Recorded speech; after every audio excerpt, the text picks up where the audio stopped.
Hi అందరికీ నమస్కారం. అమెరికాలో పనిచేయడం కన్నా ఆంధ్రాలో పాలమ్ముకోవడం మిన్న. Software professional versus milk vendor. మనము ఒక కథ ఆల్రెడీ ఫేస్బుక్లో చదివే ఉంటాం కదా, ఇన్ఫోసిస్లో పనిచేయడం కన్నా పాలమ్ముకోవడం నయం అని. సంథింగ్ సిమిలర్ అదే స్టోరీని నేను రికార్డ్ చేస్తున్నానండి. Probably it might be live story అనమాట. ప్రస్తుతం జరుగుతున్నది. నేను మా అబ్బాయిని అడిగాను అనమాట, చదివావా అని. తెలుగు నేర్చుకుంటున్నాడు కాబట్టి బహుశా అంత అర్థమే ఉండకపోవచ్చు. తర్వాత నాకు ఐడియా వచ్చింది, నేను ఇదే ఎందుకు రికార్డ్ చేయకూడదు, సో దట్ తెలుగు చదవలేని విద్యార్థులు ఆంధ్రాలో కానీ, తెలంగాణలో కానీ, రాయలసీమలో కానీ, ఇక్కడ అమెరికాలో కానీ వింటే అర్థమైపోతుంది కదా అని. అదే కథ మళ్ళీ ఎందుకని నేను నా కథే చెప్తున్నానండి. నాది అంటే మీరు నా కథ అని బాధపడాల్సిన అవసరం లేదు. కొంతమంది రాశారు ప్రైవసీ లేదా. ప్రైవసీ కాదండి. 65,000 మంది 1999 నుంచి అమెరికా వస్తున్నారు. సంవత్సరానికి 65,000 మంది H1 మీద, 25,000 మంది చదవడానికి. సో నాది అంటే ఆ 65,000లో రవి గారు చెప్పినట్టు 80% వాళ్ళకి స్టఫ్ లేదు. నాకు లేదండి, అందుకే అమెరికా వచ్చాను కదా. 80% లేదు ఒకటి. సెకండ్, ఆ 65,000 మందిలో అనాలిసిస్ ప్రకారం 3 కేసుల కింద H1B పేజ్ మీద రాయడం జరిగింది. కేస్ 1 ఏంటంటే ఫుల్ టైం జాబ్కి వెళ్ళిపోతాడు. కేస్ 2 ఎంప్లాయర్ మారిపోతాడు. కేస్ 3 అదే ఎంప్లాయర్ కంటిన్యూ అవుతాడు. So case 2 and case 3 similar case. ఇప్పుడు నా కేసు అంటే ప్రాబ్లీ 20% ఫుల్ టైంకి వెళ్ళిపోయారు అనుకోండి, మిగతా 80% కదనమాట. ఇప్పుడు నాదేంటి ఫీల్ అవ్వడానికి ఏం లేదు. సో కొంతమంది మిత్రులు ఏం రాశారంటే, కుమార్ నిజాలు చెప్పేస్తున్నాడు, కుమార్ బ్లాగ్. మీరు నన్ను ఎక్కడ బ్లాగ్ చేస్తారు? నన్ను బ్లాగ్ చేస్తే నిజం పోదు కదండి. ఇప్పుడు నేను ఓకే, కథకు వచ్చేద్దాం. క్రిటిసిజం ఇవన్నీ డిస్లైక్లు, క్రిటిసిజంని పట్టించుకోవాల్సిన అవసరం లేదండి. వాళ్ళ గురించి మనం చెప్పట్లేదు. ఓకే, ఇద్దరు విద్యార్థులు ఉన్నారనుకుందాం. ఒకరిని 10th ఫెయిల్ అయిపోయాక మానేశాడు. అందరు తిట్టారు. వాళ్ళకి బర్రెలు కొన్నాడు. అన్నయ్య ఆల్రెడీ బర్రెలు ఉన్నాయి కాబట్టి పాల వ్యాపారంలో వాళ్ళ నాన్న అయ్యకి తోడుగా ఉన్నాడు. నేను అది ఇంకో విద్యార్థి అనుకుందాం. అతను 10th పాస్ అయ్యాడు, ఇంటర్ పాస్ అయ్యాడు, BA పాస్ అయ్యాడు, బీటెక్ పాస్ అయ్యాడు అనుకున్నాం. క్యాంపస్ ప్లేస్మెంట్ వచ్చింది. అప్పట్లో లేవండి campus placements. BTech Karnataka donation మొత్తానికి కష్టపడి వెళ్ళి అక్కడ నుంచి ఐటీ జాబ్ వచ్చింది. ఐటీ జాబ్ వచ్చాక బండి కొనుక్కుంటాం కదా, 2-వీలర్. మనం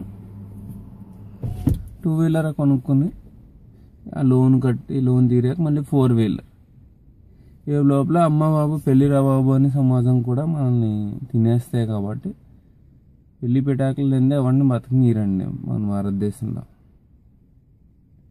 సో పెళ్ళి అంటాడు, మళ్ళీ కార్ అంటాడు, అపార్ట్మెంట్ అంటాడు, ఈఎంఐలు కడుతూ ఉంటాడు వాడి జీవితాంతం. ఈ మధ్యలో మళ్ళీ పిల్లలు, వాళ్ళ చదువులు, వాళ్ళ ఫీజులు. ఇప్పుడు ప్రస్తుతం చెప్పక్కర్లేదండి, డొనేషన్లు లక్షల్లోకి వెళ్ళిపోయాయి కదా. సో వాడు అలాగా జీవనం సాగిస్తూ ఉంటాడు. ఈ మల్లేష్ యాక్చువల్గా రియల్ కథలో రాము అండి అతని పేరు. అతను గేదెలు చదివేందుకు శంఖనాకనని, చదువుకున్నాడు కన్నా చదువులేనాడే లెక్కలు ఎక్కాలు రానాడే లక్కుతో లక్షాధికారి అవుతాడన్న సామెత కరెక్టేనండి. ఆడేం చేశాడంటే, ఆ 2 గేదెలని అలా ఇచ్చిన గిఫ్ట్, ఆ 2 గేదెలని పాలవి నీళ్ళు కలుపుకున్నాను, అమ్మి మంచిగా వ్యాపారం అభివృద్ధి అయింది. మనం ప్రాజెక్ట్ కోసం ఐటీ జాబ్లో చేసేవాడు ఎక్కడికైనా పోతాడండి.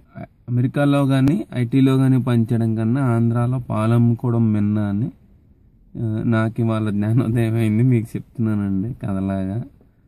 అంతే, ఎన్ని బాధపడడానికి ఏం లేదు. అందరి కథలు ఇలాగే ఉంటాయి. మరీ నిజం మాట్లాడుతుందంటే ఎన్నొద్దండి. మన ఫేస్బుక్లో ఉన్న కథే మనం చెప్తున్నాం అనమాట. సో వీడేం చేశాడు, హైదరాబాద్లో ఐటీ జాబ్కి వెళ్ళాడు. కాకినాడ నుంచో, అమలాపురం నుంచో, కరీంనగర్ కర్నూలు ఎక్కడ మనకి మన ప్రాంత భాష విద్వేషాలు రాగద్వేషాలు పెరిగిపోయి కూడా అన్ని ప్రాంతాలు చెప్పుకుందాం. ఏదో తెలుగాడు అందాం, గొడవ ఉంది. అక్కడ బళ్ళారిలో తెలుగాడ, తమిళనాడులో తెలుగాడ, ఆంధ్రాలో తెలంగాణ తెలుగాడ అనవసరం కాదా. తెలుగాడు స్టూడెంట్ వచ్చింది, ఐటీ జాబ్ వచ్చింది, ఐటీ జాబ్ నుంచి బీటెక్ క్యాంపస్ ప్లేస్మెంట్ వచ్చింది. క్యాంపస్ ప్లేస్మెంట్ బీటెక్కి వాళ్ళు అయ్యి ఎంతో ఖర్చు పెట్టి ఉంటాడు కదా, ఎన్నో లక్షలు. క్యాంపస్ జాబ్ మళ్ళీ అయ్యి తీర్చేయడానికి ఎక్కడిస్తాడండి? తండ్రి కొడుకు తిరిగి ఇస్తాడని కాదు కదా ఖర్చు పెట్టేది, ఆడ భవిష్యత్తు కోసం. సో వీడు వెళ్ళాడు, హైదరాబాద్లో జాబ్ తెచ్చుకున్నాడు. అక్కడ నుంచి ఆన్ సైడ్ అని ఏడ్చాడు, ఆన్ సైడ్ జాబ్ తెచ్చుకున్నాడు. మళ్ళీ ఇక్కడ ఉన్నాడు, నల్లల రుచి మరిగాడు. ఆన్ సైడ్ సరిపోదరా బాబు అని మళ్ళీ H1B కన్సల్టింగ్ మారాడు.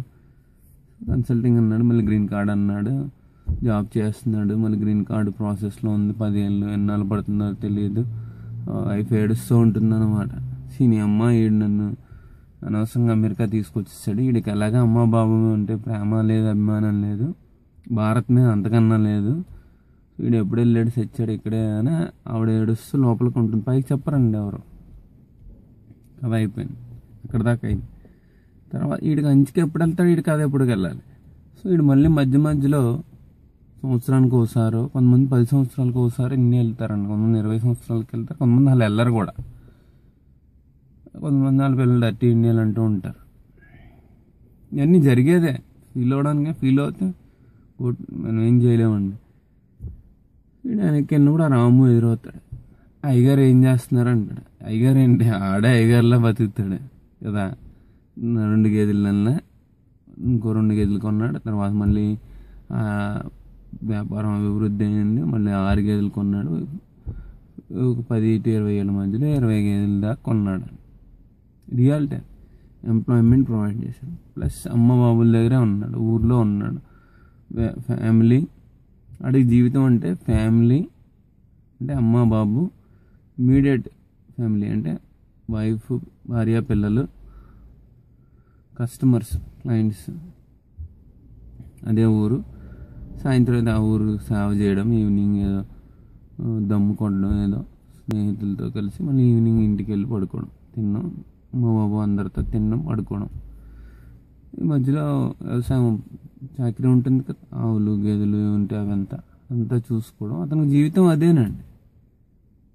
సో ఫర్ ఎగ్జాంపుల్ నేను అంటే రాసేది గుళ్ళు గోపురాలు లేదని అన్నా, అక్కడ గుళ్ళు గోపురాలు మసీదులు ఎవరికైతే ఏవైతే కావాలో అందరికీ నేను హెల్ప్ చేస్తూ ఉంటాడు అనుకుందాం, చందాలు ఏదైతే అది. ఈడెవడో సీన్గాడు అన్నాడు, ఎవడైతే అమెరికా వచ్చాడో ఆడ వెనక్కి వెళ్ళాడు అనుకోండి. ఆడిని చూసి ఆశ్చర్యపోతాడు అనమాట. ఏంటి ఈడు 20 ఏళ్ళు ఇంత అభివృద్ధి చెందాడా, నేను ఇంకా అమెరికా వెళ్ళి గ్రీన్ కార్డు మూక కోసం అలాగా గుంతకాడ నెక్కలాగా కాసు కూర్చున్నాను ఏంటి. అమ్మ జీవితం ఈడే హాయ్ కదా, అమెరికాలో ఐటీలో పనిచేయడం కన్నా ఆంధ్రాలో పాలు అమ్ముకోవడమే మిన్నా అని రియలైజ్ అవుతాడు అనమాట. తర్వాత ఐటీలో ఉన్న ప్రెషర్స్, క్లయింట్ ఎప్పుడు పొమ్మంటాడో తెలియదండి. ఈ మధ్యలో వెండర్స్ ఉంటారు, వాళ్ళు రక్తం తాగినట్టు మనం డాలర్లు తాగేస్తారు. మనకు వచ్చే పీనట్స్ మనకున్న డిపెండెన్స్కి అది సరిపోదు. అలాంటి ప్రాజెక్టులు మారలేడు, 2 కార్లు ఉండవు కదా. ప్రాజెక్ట్ టెన్షన్, ఎంప్లాయర్ ఏమంటాడో తెలియదు, వెండర్ ఏమంటాడో తెలియదు, ప్రాజెక్ట్లో ఏమంటారో తెలియదు. టెక్నాలజీ మారితే మళ్ళీ అదేం నేర్చుకోలో తెలియదు. మళ్ళీ ఆడిని ఇండి పట్టుకోవాలి, ఫేక్ కోసం, ప్రాక్సీ కోసం, ప్రాజెక్టుల సూపర్ల కోసం మళ్ళీ ఆడికి డాలర్లు పడేయాలండి. డబ్బులు పడేసి ఎవడైనా పని చేస్తాడు. మళ్ళీ ఈ టెన్షన్లు అన్నీ ఉంటాయి కదా. ఈ టెన్షన్లు అన్నీ భరించి ఇక్కడ చచ్చిపోతే ఏమవుతుందండి ఈ పరిస్థితి. ఐటీ మీద వచ్చి ఇటు చచ్చాడు అనుకోండి, ఆడికి 5,000 10,000 డాలర్లు ఇవ్వాలి ఇండియా పంపాలంటే. అబ్బాడికి డిపెండెంట్స్కి 20,000 డాలర్లు ఖర్చు అవుతుందండి. 30,000 డాలర్లు అంటే 6 లక్షలు, 20 లక్షలు ఖర్చు అవుతుందండి. ఎవడైనా ప్రాక్టికల్గా మాట్లాడదు. మరి సామాన్లు అన్నీ పడేసిపోయినాయి కదా, అన్నీ కొంటారు, అన్నీ యూజ్ అంటారు. ఆడక్కడ 20 ఏళ్ళ క్రితం 2 లక్షలు అప్పు చేసి ఆడకు 2 కోట్లకి ఈశ్వరుడు అయిపోయి ఉంటాడు. 2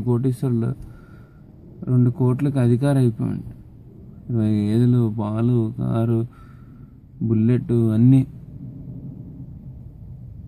ఆలోచించండి. అంటే ఇలా అన్నానని ఐటీ జాబ్లో చేసేవాళ్ళే నాకు బాధపడాల్సిన అవసరం లేదు. ఐటీ జాబ్లో ప్రెషర్స్ ఉంటాయి. 40 ఏళ్ళ తర్వాత ఏమవుతుందో తెలియదు. 40 ఏళ్ళు జుట్టుపడిన వాళ్ళని తీసేసి మళ్ళీ ఫ్రెష్ మెయిల్ పెట్టుకుంటారు కదా అమెరికా అయితే. అక్కడ ఇండియాలో కూడా చాలామంది మెయిల్స్ పంపారండి, కాంటాక్ట్స్, జాబ్స్ పోతాయి అనమాట. 40 ఆర్ అమెరికా ఆన్సైట్ వెళ్ళమంటారు ఇష్టం లేకపోయినా, ఎందుకంటే వాళ్ళకి తక్కువ డబ్బులు ఇవ్వచ్చు కదా. ఐటీ కన్నా ఇన్ఫోసిస్లో పనిచేయడం కన్నా, ఐటీలో పనిచేయడం కన్నా, అమెరికాలో పనిచేయడం కన్నా మీది ఏ ఊరైతే ఏ ఊరు, ఆంధ్ర తెలంగాణ రాయలసీమ వెళ్తే రాయలసీమలో గేదెలు కొనుక్కుని వాళ్ళ వ్యాపారం చేయడం మంచిది అని ఆ కథ అంతా సారాంశం అన్నమాట. సో జీవితంలో ఏం కావాలో తెలియాలండి. ఇప్పుడు ఇంత దూరం వచ్చి మనం అమ్మ బాబులు దూరంగా ఉంటాం, వాళ్ళకి ఒంట్లో బాబులు మనం ఏం చేయలేము, అక్కడికి ఫోన్ చేసి చేయాలి. సో పిల్లల్ని ఎందుకు కన్నామని వాళ్ళు ఏడుస్తారు కదా. ఎందుకు కన్నాము పిల్లల్ని అమెరికా పంపడానికి అని నా దగ్గర చాలామంది నేను ఇండియాలో తల్లిదండ్రులు చెప్పుకుని ఏడ్చిన సందర్భాలు కూడా ఉన్నాయండి. అదే తెలంగాణ ఆ కథలో ఫేస్బుక్లో చదివిన కథలో మల్లేష్, బట్ రియల్ స్టోరీలో రాము వాళ్ళ అమ్మ బాబా అలా ఆడవారు కదా. వాడు 10th పోయినా డిగ్రీ పోయినా వాళ్ళు చాలా హ్యాపీగా ఉంటారు. ఎందుకంటే మనిషి మీ పక్కన మనిషి లేనప్పుడు మీరు లక్షలు పంపిన కోట్లు పంపిన వేస్ట్ సార్. టాయిలెట్లో పడేసిన పేపర్ లాగా అనమాట. మనిషి పక్కన లేనప్పుడు ఎందుకు ఆ డబ్బులు ఏం చేసుకుంటారు? డబ్బే ప్రధానం కాదండి, డబ్బు బతకడానికి కావాలి, బట్ బతికే డబ్బు కాదు. చాలామంది క్యూరీస్ కూడా పంపారు. ఇంకా ఓపెన్గా చెప్పాలంటే $10 అంత హ్యాపీగా ఉంటారేంటి కుమార్ గారు అని అడిగేవారు. ఏం చేసుకుంటారు సార్, రేపు పొద్దున్న ఇంటికి వెళ్ళేటప్పుడు డ్రాలోనే చచ్చిపోవచ్చు కదా. ట్రాఫిక్ జామ్లో డెడ్లీ యాక్సిడెంట్స్ చూస్తామండి రోజుకు 1-2. ఇంటికి వెళ్ళేదారిలోనే పోతాం. ఏం చేసుకుంటాం? బాడీ శరీరం మందే కానప్పుడు సోలు కోట్లు ప్రాక్సీ కాళ్ళు ఫేక్ కంపెనీలు పెట్టి ఆ కంపెనీల ద్వారా జనాలను లోపల పంపి వాళ్ళ మీద $20-40 దుబ్బేసి, మర్యాదగా మాట్లాడుతున్నానండి, ఇంకా మనం తెలుగు భాష సరిపోకుండా వ్యభిచారులు పడుకుంటే వాళ్ళ దగ్గర డబ్బులు లాక్కున్న బ్యాచ్ లాగే వెండర్స్ అందరూ వాళ్ళ డబ్బులు లాగేసుకుని ఏం చేసుకుంటారండి? చచ్చాక ఎక్కడ పట్టుకెళ్తారు? ఇవన్నీ తీసుకుని మీ పిల్లలకి ఇస్తే తగలేస్తారు కదా. సో ఇలాంటి క్యూరీస్ పంపారు. సో వాళ్ళందరికీ ఒకటే చెప్పని, చచ్చిపోతారు బాసు, బీపీ షుగర్లో ఉంటాం, మనం 40 ఏళ్ళు ఫ్లైట్ ఎక్కుతాం, ఏం చేసుకుంటాం? మనం తినేదే రొట్టె అంతా, తాగిరెట్టంత అన్నం తింటాం, ఏం చేసుకుంటాం? డబ్బులన్నీ ఎవరికి ఇస్తారు? సో అందువల్ల కొంతమంది అయితే పిల్లలకి అనేసి ఇండియా పంపుతారండి. హానెస్ట్లీ అండి, డోంట్ ఫీల్ అఫెండెడ్. సో మనకి ఇండియన్స్ ఈరోజు వారాలని కూడా తెలియదండి. సో అందుకని పిల్లలకి అనేసి ఇండియా తోసేస్తారనమాట, ఏదో చెత్తబొట్లో పడేసినట్టు. వాళ్ళు పెద్దయ్యాక 2 ఏళ్ళు 5 ఏళ్ళు వెళ్ళి తెచ్చుకుంటారు. ఇక్కడ డాలర్లు కుమ్మేద్దామని ఏం చేసుకుంటారండి పిల్లల్ని? కానీ దగ్గర ఉండి అమ్మ బాబు మిమ్మల్ని పెంచారు కదా, మరి మీరు మళ్ళీ మీ పిల్లలు వెళ్ళి వాళ్ళకి ఎలా బర్డెన్ అవుతారండి? వాళ్ళని ఎలా పెంచుతారండి? అది ఆలోచించరా? అలాంటి వాళ్ళు కూడా నాకు ఫ్లైట్లో కనిపించినప్పుడు, రిటర్న్ ఫ్లైట్ చూడండి, అందరూ 70 ఏళ్ళు 80 ఏళ్ళు ఉంటారు, ఏడుస్తారు వాళ్ళు పాపం. మా పిల్లలు ఎలా ఏడిపిస్తున్నారని ఒకళ్ళు బేబీ సిట్టింగ్కి ఇక్కడ బేబీ సిట్టింగ్ తీసుకురాకూడదండి, అది క్రైమే. ఎందుకంటే ఇక్కడ నన్స్ అదో ప్రొఫెషన్ కదా బేబీ సిట్టింగ్. మరి మీరు వాళ్ళందరినీ డిస్ప్లేస్ చేస్తున్నట్టు కదా, అమెరికా సమాజాన్ని మీరు అతలాకుతలం చేస్తున్న బ్యాచ్ కాదా? మనకి అలా ఎంత గుండె రాయి అయిపోయి ఉంటే అమెరికాలో ఉండాలండి. తల్లి అమ్మ బాబు భారత్ వద్దనుకున్నవాడే ఫ్లైట్ ఎక్కుతాడు, గుండె రాయి అయిపోయినవాడు. ఒకటి. సెకండ్, అమెరికానే కదా అది ఏ కంట్రీ అయినా. 2, ఇది గుండెకే ఉంటుందని నేనైతే అనుకోనండి. గుండె ఉంటే కొట్టుకుంటే అమ్మ బాబు భారత్ కోసం వెనక్కి వెళ్ళిపోతాము, చాలు ఇది అమ్మది డబ్బులు అనుకుని. ఇంకా రాయి అయిపోయిన వాడు పిల్లలు కానీ ఇండియా పంపుతారు. ఎంత దౌర్భాగ్యం అండి అది. మీ పిల్లల్ని మీరు పెంచుకోలేనప్పుడు మీ అమ్మ బాబు ఎలా పెంచుతారండి? అది ఎంత దారుణం, అది అతి దారుణం అనమాట. నేను కొన్నాళ్ళు ఫ్యామిలీ మిస్ అయినప్పుడే చాలా బాధ అనిపించింది. కొంతమంది 10-20 ఏళ్ళ క్రితం అడ్వైజర్లు అడిగినప్పుడు ఫ్రెండ్స్ అప్పుడు చెప్పేవారు, 6 నెలల మించి ఫ్యామిలీని మిస్ అవుతే వేస్ట్ గురు లైఫ్, సంపాదించేది దేనికి అని. ఏం చేసుకుంటారండి? అందరూ చచ్చిపోతాం సార్ ఒకరోజు. చచ్చే లోపల మనం కొవ్వెత్తిలాగా సమాజానికి ఎంత వెలుగునిచ్చి చచ్చాము అనేది ఇంపార్టెంట్ అండి. మీరు 20 కోట్లు పెద్ద పెద్ద బిల్డింగ్లు ఉన్నాయి ఏమండి, నేపాల్లో ఎర్త్క్వేక్ వచ్చి అందరు పోవాలా? ఎప్పుడు ఎర్త్క్వేక్ వస్తుంది, ఎప్పుడు సునామీ, ఎప్పుడు వర్షాలు మంచు వర్షాలు కురిసిపోతామో తెలియదు కదా. యాక్సిడెంట్స్ ఎన్ని సంపాదించి ఏం చేసుకుంటారండి? ఒకసారి ఆలోచించుకోండి, గుండె మీద చెయ్యేసి చెప్పండి మన రెజ్యూమ్స్ ఎంత ఫేక్. మన H1 మనకి ఏం నాలెడ్జ్ ఉంది? మనకున్న నాలెడ్జ్కి మనకి $5,000 $10,000 నెలకి 15 లక్షలు 15 లక్షలు ఎవడిస్తాడండి? మనం వాళ్ళకి ఇండియాలో రూపాయి కూడా ఎవడేవాడు కదా వెనక్కి వెళ్తే. రవి గారు చెప్పినట్టు బస్టాండ్ బజ్జీలు అమ్మాలి. ఇన్ని ఇచ్చినా మనం అమెరికన్స్ని నొక్కేయట్లేదు, అతలాకుతలం చేయట్లేదు. ఇంకో ఫ్రెండ్ మిత్రుడు చెప్పాడు, నార్త్ ఇండియన్ సౌత్ ఇండియన్స్ విడిపోయారండి, వాళ్ళ కంపెనీలు పెట్టేసుకున్నారు అన్నమాట. ఈ కులపాటు తెలిసి ఆ కంపెనీలో వర్జీనియాలోను, స్టేట్ గవర్నమెంట్లోను, న్యూజెర్సీలోను, చాలా చోట్ల ప్రతి క్లయింట్ లొకేషన్లో జాబులు వాళ్ళ కులం వాళ్ళ కానంతం వాళ్ళకే ఇస్తారు. మరి అమెరికాలో మీ కులాలు, మత సంఘాలు, ప్రాంత సంఘాలు ఏంటండి ఇవి? అమెరికా హ్యూమన్ బీయింగ్స్ అందరూ ఒకటే అని ఈవో అని చూస్తుంది కదా, ఎందుకు ఉండదు? అది ఉంటే మరి కులాలు, మతాలు, ప్రాంతాలు ఏంటండి? మీరు చేసే రొంబ బిజినెస్ ఏంటి సార్? ఇక్కడ మిమ్మల్ని అడిగేవాళ్ళు లేక అందుకని ఇలా రెచ్చిపోతున్నారండి.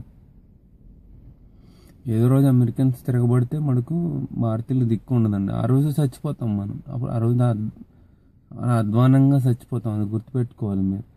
సో దాదాలు వెంట పడకండి. డబ్బులు అవసరం జీవితానికి, ఎంత అవసరం కూడా మీకు తెలియాలి.